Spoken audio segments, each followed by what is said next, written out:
d'esgrima històrica i d'esgrima de combat. Vale? Però abans de començar sempre m'ha agradat donar una petita xarra d'armes una mica les armes que s'utilitzaven a l'edat mitjana. D'acord?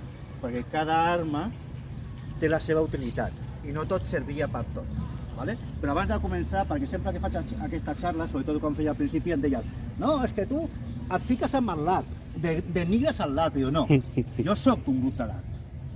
Jo soc de les Ferros de Badalona i jo jugo amb armes de l'arc. Vale? Jo tinc la meva espasa de l'àtom. Però no té res que veure amb l'espasa d'acer. L'espasa d'acer és bastant més fina, però pesa molt més. Llavors aquí està el kit de la qüestió, en el pes i en l'equilibri. Una espasa de